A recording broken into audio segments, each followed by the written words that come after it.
उपमुख्यमंत्री एकनाथ शिंदेंची पुन्हा दिल्ली वारी। उपमुख्यमंत्री शिंदे पंतप्रधान मोदींची भेट घेणार। आठवड्यात दुसऱ्यांदा शिंदेंचा दिल्ली दौरा। उद्धव ठाकरे आणि आदित्य ठाकरे आजपासून 3 दिवस दिल्ली दौऱ्यावर। ठाकरे उद्या इंडिया आघाडीच्या बैठकीमध्ये सहभागी होणार। दरम्यान गांधी परिवाराकडे ठाकरे स्नेहभोजनासाठीही जाणार। मवियाच्या खासदारांना आज शरद पवारांच्या निवासस्थानी स्नेहभोजनाचे निमंत्रण। स्नेहभोजनाला उद्धव ठाकरे उपस्थित राहणार। उद्धव ठाकरे महाविकास आघाडीच्या खासदारांसोबत संवाद साधण्याची शक्यता। राज ठाकरेंच्या निवासस्थानी आज बच्चू कडू आणि राज ठाकरे यांची भेट होणार। राज ठाकरेंसोबतची भेट ही शेतकऱ्यांच्या प्रश्नांवर असल्याची बच्चू कडू यांची माहिती।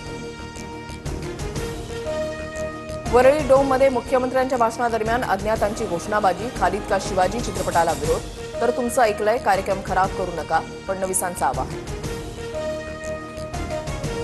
दादर इथल्या कबूतरखाना वाचवण्यासाठी जैन समाज रस्त्यावर उतरून शक्तीप्रदर्शन करणार। दादरमध्ये सर्वधर्मीय सभेचं आयोजन। जैन धर्मगुरूंसह सर्वधर्मीय लोकांना निमंत्रण।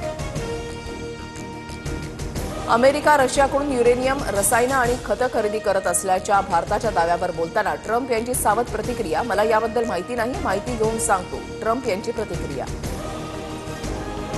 डोनाल्ड ट्रम्प पुढील 24 तासांमध्ये भारतावरील टॅरिफ वाढवणार। भारत हा चांगला व्यापार सहकारी नसल्याचा ट्रम्प यांचा कांगावा।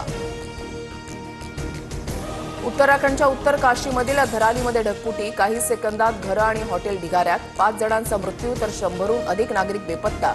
भारतीय लष्कराकडून बचावकार्य सुरू। उत्तराखंडमध्ये मुसळधार पावसानं नदी नाल्यांना महापूर। नांदेडमधील 10 पर्यटक उत्तर काशीच्या हनुमान चेटीमध्ये अडकले। अनेक महामार्ग बंद झाल्यानं वाहतूक ठप्प।